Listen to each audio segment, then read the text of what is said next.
Have you ever had to walk away from a toxic family member? No names, just yes or no. I was sitting at the head of my own dining table when my father leaned across, his voice sharp but measured, as though he was still the king of every room he entered. He had never been the kind of man to ask, not when it came to me. He issued instructions, delivered in that calm tone that suggested the conversation was already settled before I had even opened my mouth. "Megan," he said, tapping the wood with two thick fingers, "it's time you handed the house over to your sister. It makes more sense for Ashley to have it now." Just like that. No apology, no recognition that I had fought for every mortgage payment, every late-night shift, every piece of furniture inside those 5 bedrooms. He spoke as though I was only a placeholder, a temporary guardian of something that was always meant to be passed on to his chosen child. My fork froze halfway to my mouth, and for a moment the room felt too quiet. Ashley sat there, barely hiding her smirk, swirling her wine like she had been rehearsing this moment for years. She wore a silk blouse that probably still had the store tag tucked somewhere inside because she never kept anything long enough to pay it off. And here she was, waiting for me to hand her the keys to a house she had never lifted a finger for. I let my eyes drift across the table, over the flickering candles and the half-eaten roast chicken, and I thought about all the nights I had come home bone-tired from work, dragging myself up the stairs of that house. My sweat, my sacrifice, my credit score nearly ruined more than once, and my father had the audacity to sit there and call it hers. I wanted to laugh, but the sound stuck somewhere between my chest and my throat. Instead, I leaned back in my chair and asked, as casually as I could manage, "And why would I do that, Dad?" He cleared his throat like I had insulted him simply by questioning the idea. "Family comes first," he said, his eyes flashing with that old authority, the kind that once sent me and my brother running to clean up toys before he even walked through the door. "Ashley's starting her family. She needs space. You've had your turn." That phrase, "you've had your turn," it cut deeper than I expected. He was talking like I was done, like my life had somehow already reached its limit while Ashley's was just beginning, as though I was some half-forgotten opening act and she was the headliner they had all been waiting for.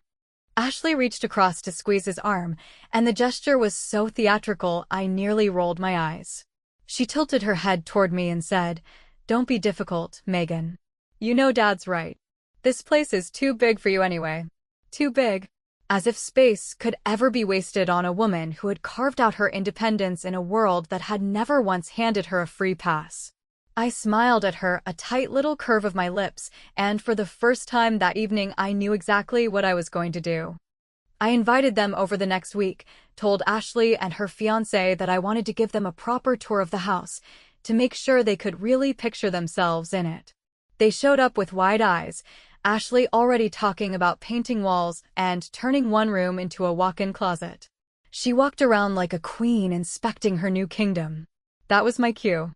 I started in the basement, flipping on a single dangling bulb to reveal pipes that rattled whenever the heater kicked in. I explained in detail how the plumbing was a nightmare, that the foundation had a hairline crack I was meaning to get checked out, and that the wiring upstairs had been flagged once in an inspection I never quite followed through on. Her fiancé tried to hide the way his smile twitched downward, but Ashley's face was harder to read, tight, brittle, like someone who had been slapped but couldn't afford to admit the sting. By the time I led them into the upstairs bathroom, I made sure the faucet dripped in that loud, rhythmic way that made silence impossible. I spoke about water damage, mold that had nearly set in, how the tiles might not hold up another winter without costly repairs. Her fiancé asked a few hesitant questions, his voice quieter each time, and I could almost see the gears turning in his head as he recalculated budgets and possibilities. Ashley tried to brush it all off with nervous laughter, saying, "Oh, that's nothing a little money can't fix," but the shine in her eyes was gone. She glanced at her fiancé, waiting for reassurance, but all he gave her was a thin nod and a sigh. That was my moment. I clapped my hands together and said brightly, "Well, you wanted a dream home, didn't you? Dreams come with a price." When they finally left, Ashley's voice was sharper, her fiancé's patience thinner, and I stood at the doorway watching them argue all the way to their car. I closed the door softly, leaned against it, and let the quiet of my house wrap around me like armor. It wasn't much, just a few well-placed truths delivered with a smile, but it was the first move on a long board I had just started playing. And as I sat down in my living room, the faint sound of dripping water still echoing upstairs, I thought of my father's words again. "You've had your turn," and I whispered to myself, "Oh no, my turn is only beginning." By the time the tour's aftertaste had settled and the damp echo of that upstairs faucet finally quit needling my patience, the next wave of pressure arrived in the plainest envelope imaginable. A thick manila thing that smelled of toner and authority and came with my father's neat signature where my consent was supposed to go, and even though the cover letter dressed itself in the polite language of family planning and asset transfer, the stack of pages underneath made the subtext stupidly clear, because there, in confident black ink, sat clauses about occupancy and tax responsibilities and a quiet line about indemnity that practically clapped me on the shoulder and said, "Don't worry, sweetheart, any mess your sister makes won't splash on us," which would have been almost funny if it hadn't been so transparent. I set the papers aside, poured coffee that had been sitting too long on the burner, and called my father, who answered on the second ring, already annoyed enough to let me know he was standing near a calendar filled with other people he preferred to talk to. And I listened as he explained how this was simple, how grown women didn't cling to property like a souvenir, how Ashley's life was about to meaningfully expand, and how I would be part of the solution if I would sign by Friday. Ideally before lunch, since he had a golf thing after. I told him I wanted to do the responsible, adult thing and review the documents with my own attorney, and though he tried to laugh in that paternal, "we're all on the same team" way, the sound curdled at the edges because he remembered I had kept decent records, filed my own taxes, and never once asked him for a bailout, which meant the usual tricks, gaslighting me with "you misunderstood," and papering me with deadlines. We're going to scrape instead of glide. When we hung up, I stood in the kitchen, in the thick afternoon quiet that always makes a house feel like it is listening, and I stared at the contract until the paragraphs blurred. Then I slid the stack into a drawer beside warranty manuals and a handful of screws that probably belonged to something I never reassembled, and I let myself feel, for one long breath, how much I hated that word transfer. Ashley called that night with the kind of sugary apology that always means someone else is in the room, a gentle, "I'm sorry it's awkward, Meg," followed by a breezy description of her vision boards and the nursery paint samples and the euphoric certainty that a life can be changed by fresh hardware on kitchen cabinets, which I might have found almost charming if I hadn't spent enough time with lenders to know that dreams are a currency that expires fast. When she handed the phone to her fiancé, I heard the eagerness he reserved for job interviews, the polished charm of a man who believes confidence is identical to confidence, and while he asked a few harmless questions about square footage and heating bills, I opened my laptop and, with a careful patience I've refined over years of being the boring responsible one, began assembling a picture I suspected existed, but had never bothered to sketch. It took less than an hour to trace a handful of court filings that spelled out a pattern of miscommunications with creditors, to read complaint threads where people described a startup that collected deposits for services it never fulfilled, to find a half-forgotten press release linking his name to a company that had since politely vanished, and by the time midnight slid past, I had a folder of public breadcrumbs any competent employer would be appalled to discover after the fact, which is why I decided to make sure the discovery would not be after the fact at all. I did not gloat. I did not send a dramatic anonymous manifesto. I simply wrote a tight, almost boring email to the compliance address listed on his firm's website, attached the documents with calm labels, and included 2 questions whose answers, if honest, would require due diligence that ended exactly where I hoped. The next afternoon my father texted a short reminder about signatures, and Ashley sent a photo of a blush velvet sofa she said would be perfect against that long living room wall.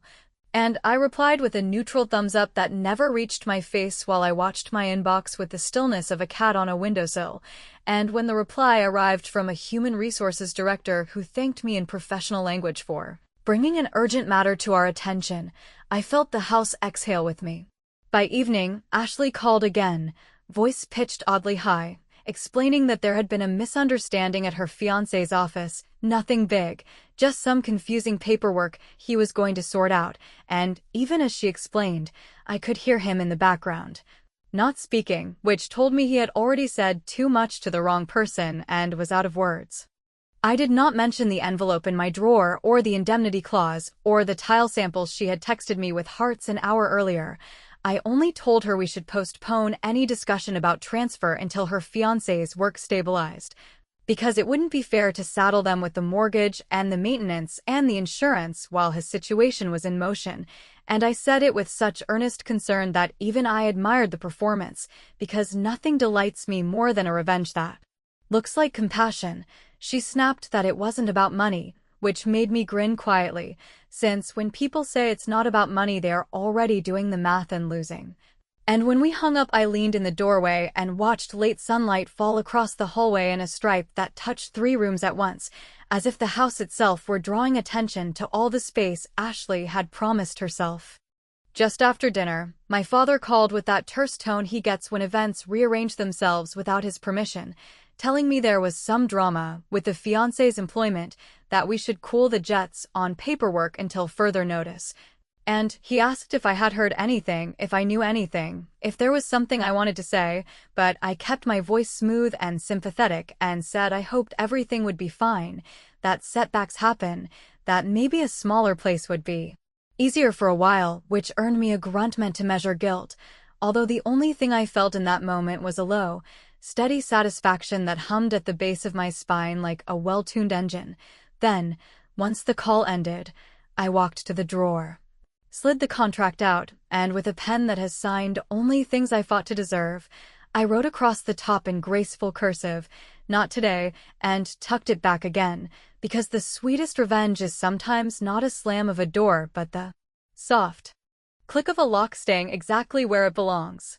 When the birthday invitations went out, carefully worded in my mother's handwriting to make the whole thing sound less like a command performance and more like a casual family gathering, I already knew the evening would be staged as another platform for Ashley to show off her rehearsed future. My father's birthday had always been less about candles and more about displays of loyalty, the kind where every child had to offer something symbolic to prove their devotion. But this year there was a sharper edge, because Ashley had made it very clear she intended to use the occasion as her public victory lap, the announcement that she would soon be stepping into her new house. I decided not to fight the performance, because I had a far better role in mind, one that would leave her grasping at her champagne flute like it might steady the ground beneath her feet. The night began with the usual rituals, my father seated at the head of the table like a retired general surrounded by officers he tolerated more than loved, and my mother fluttering in and out with dishes she had probably rehearsed since the week before. Ashley arrived late enough to be noticed, but early enough to avoid criticism, dressed in a sequined dress that caught the light in a way she clearly believed was flattering, and with her fiancé glued to her side, his smile sharp but fragile, as though he had forgotten how many lies he was supposed to juggle in front of this particular audience. They breezed in with the confidence of people certain that the narrative belonged to them, and for the first half hour I let them believe it. As dinner progressed, Ashley clinked her glass and rose to deliver a toast, one that began with an obligatory nod to my father's strength and wisdom, but quickly veered into her favorite subject, herself. She spun the story of her new beginnings, how she was grateful to have family support during such an exciting transition, and though she never mentioned me by name, every word carried the smug implication that my house was now just another gift she had been granted for simply existing. The table chuckled politely, guests nodded with that vacant politeness people use when they sense tension, but are too well-mannered to acknowledge it, and my father basked in the glow as though Ashley's rising tide somehow validated his judgment.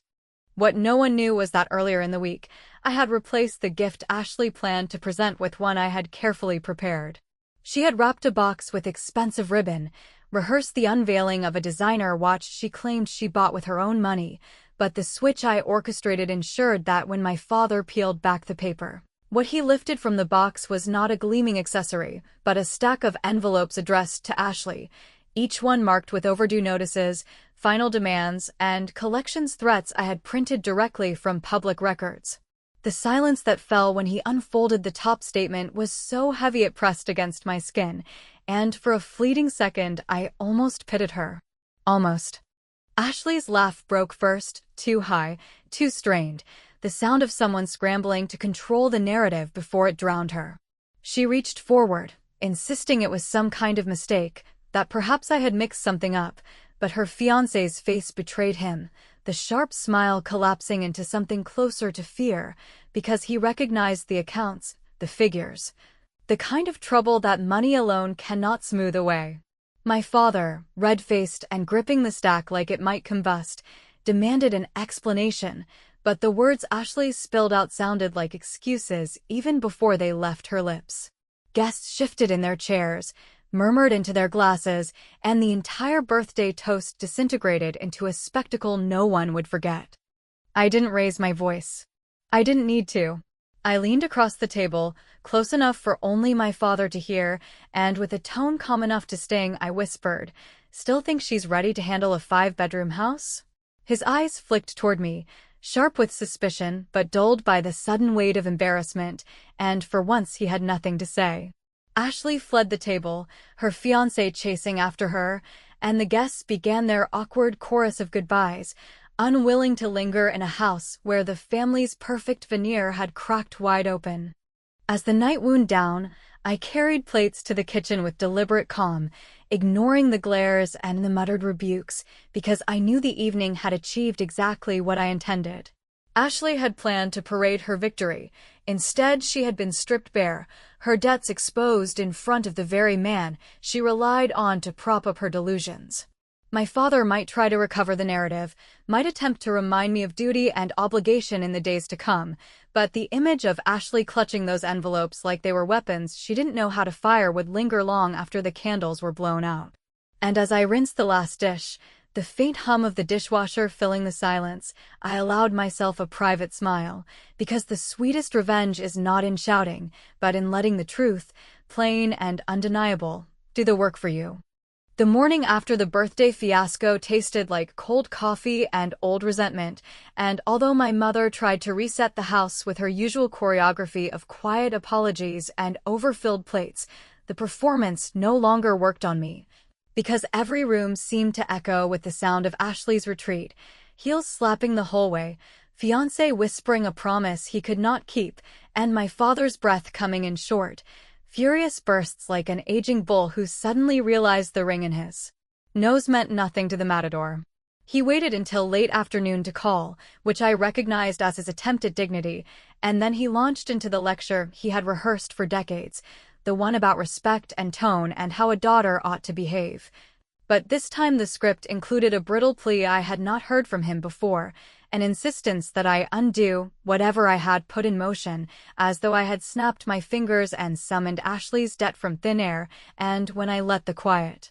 stretch across the line long enough for him to hear his own heartbeat, he shifted tactics and returned to the one lever he trusted above all others, declaring that if I had any loyalty left I would sign the transfer and put an end to the chaos.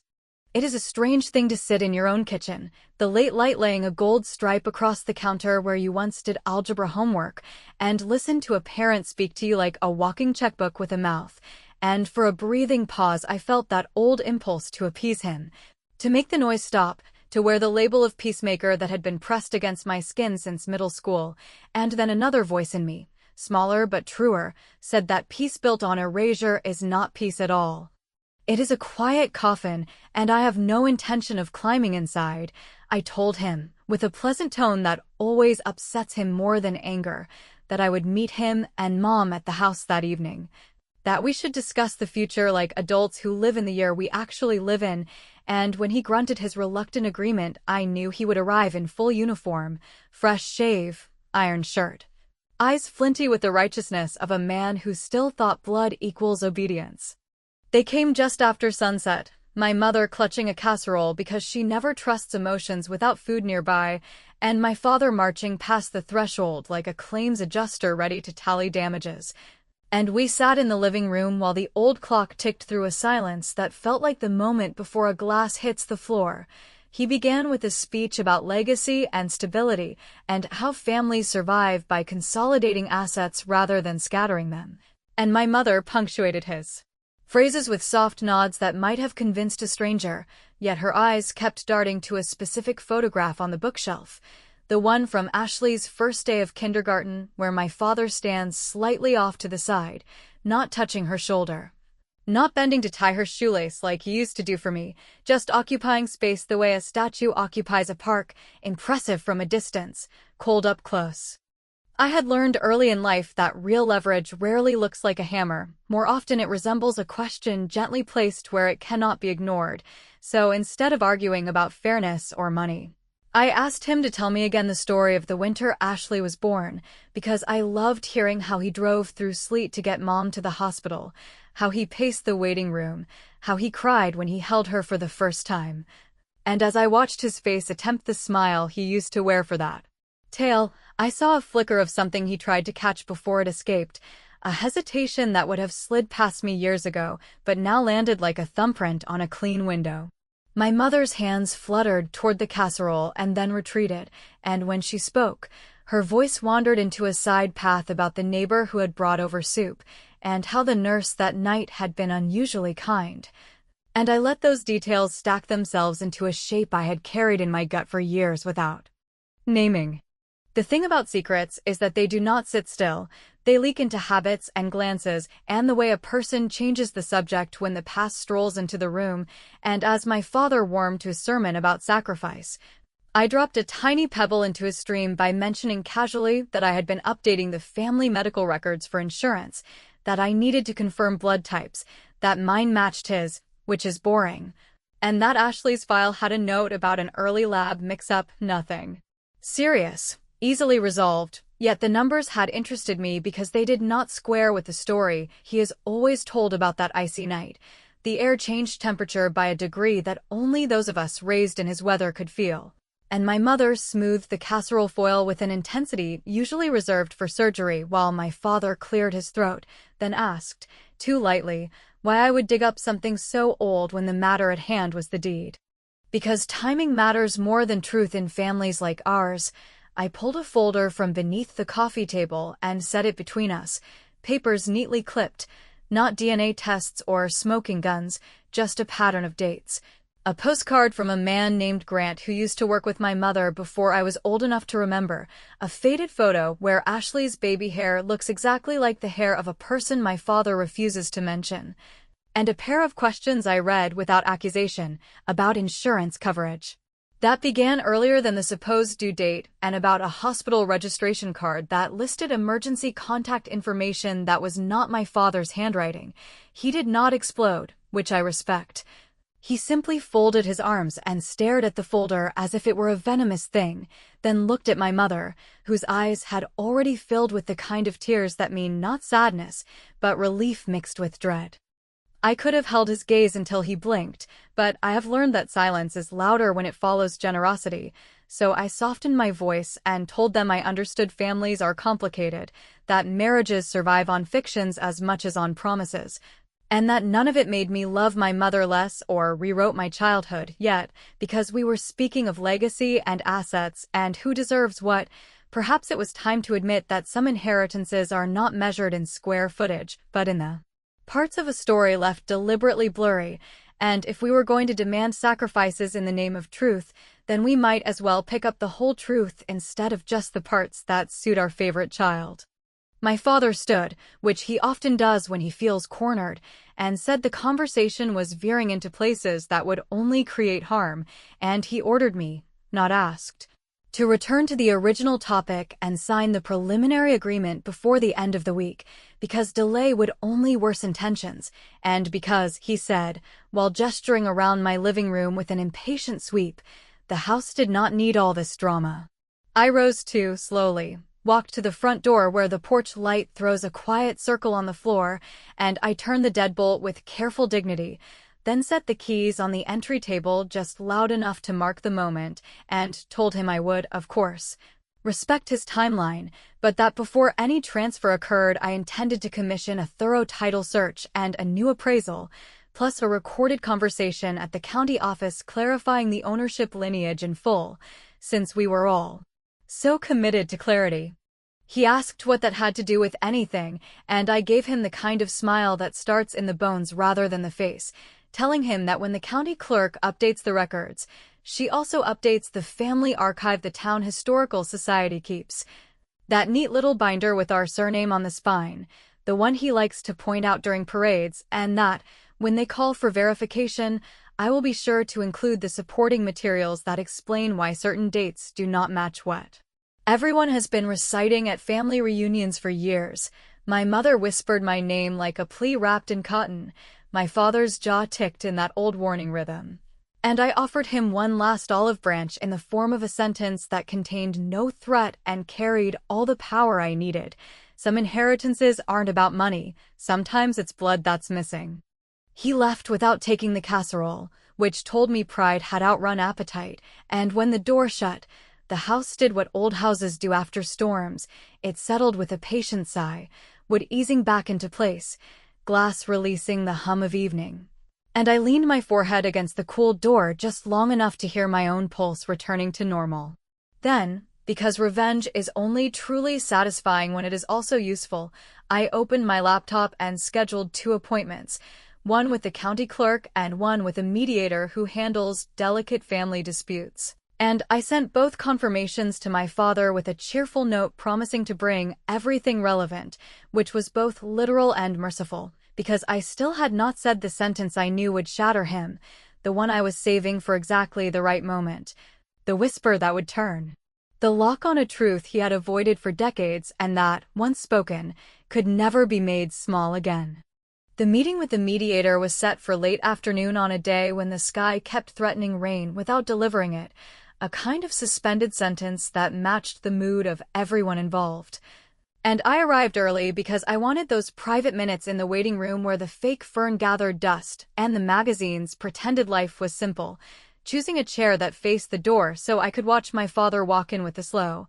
determined stride of a man who believes posture can still win arguments, with my mother 2 steps behind, chin lifted in that tired, resolute way of someone who has spent a lifetime patching holes in a boat that was never seaworthy. The mediator was a calm woman with practical shoes and the kind of steady tone people practice in yoga studios, and she began by asking each of us to share intentions, which made my father sit straighter as he announced that his goal was familial stability and efficient resolution, while my mother murmured that she wanted peace, and when it was my turn I said I wanted clarity, an old-fashioned, unglamorous word that lands like a paperweight, because clarity makes a mess honest rather than pretty, and I have never cared for pretty lies. We laid the documents on the table, the deed drafts and the appraisal notes, and the correspondence that sounded polite only if you ignored every undertone. And as we stepped through them, I watched my father's jaw grind when the mediator asked why ownership needed to change at all, given my capacity and track record, and I listened to my mother claim that this is how families help, which would have been touching if the help had not required me to empty my pockets so someone else could store her luggage in my closet. The mediator tried to reroute us toward a compromise, some convoluted arrangement with temporary occupancy for Ashley and my continued financial liability, yet every version placed my signature beneath the future I would be required to fund.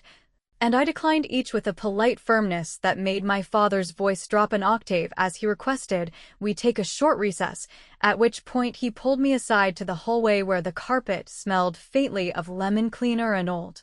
coffee, and he said we should cut the theatrics and handle this like family, and I asked him, as gently as I could manage, whether he believed the word family still meant obedience when half the story had never been said out loud.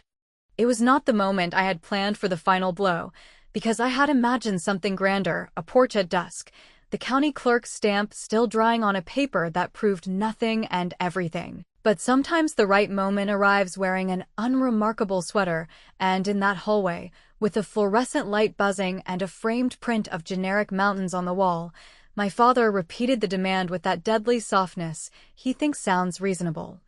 telling me that Ashley's life was Delicate, and my refusal would inflict lasting damage, and I felt the hush inside me that happens just before a hard truth arrives. The silence that isn't weakness, but aim, and I nodded as if conceding something. Then stepped closer so that my breath didn't have to cross the room to reach him, and I let the sentence rise without fury because it didn't need volume to be devastating, leaning in until my lips were almost at his ear and whispering, "Relax. She's not really your problem or your child."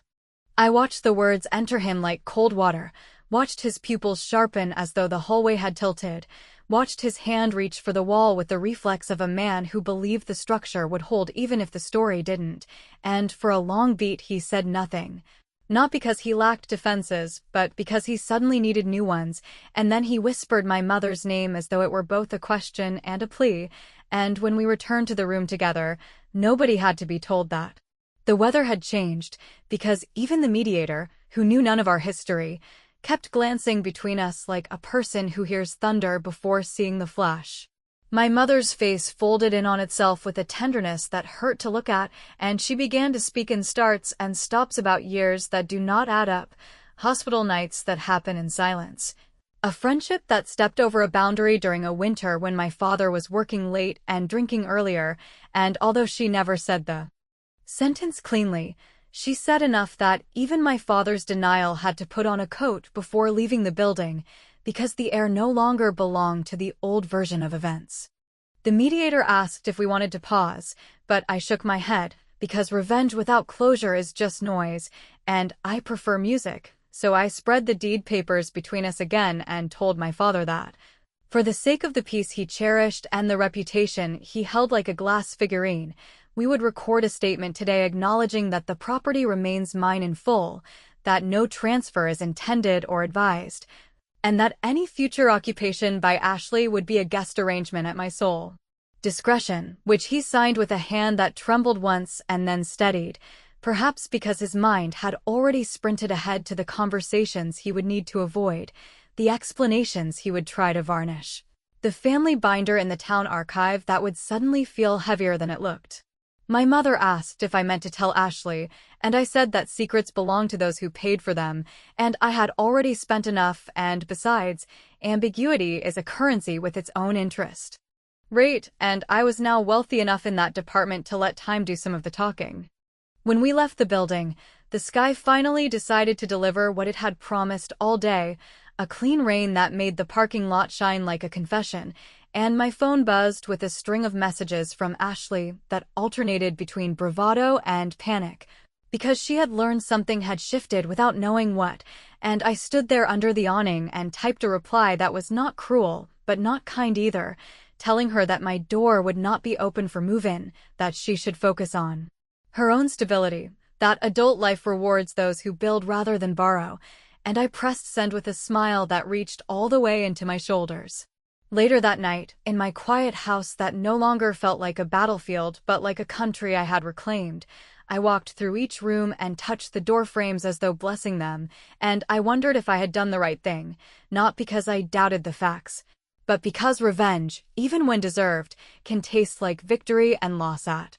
the same time, a complicated flavor that lingers on the tongue long after the meal is finished. On the mantel, the old clock kept steady time like a witness who refuses embellishment, and I thought of my father reading the deed copy again, looking for loopholes in the ink when the only loopholes available were in his memory. And I let the night wrap me in a silence that was not empty but earned, knowing I had given the truth a voice without turning it into a weapon I could not control, and accepting that for some people, shock is not the end of a story, but the beginning of the thinking they should have done years ago.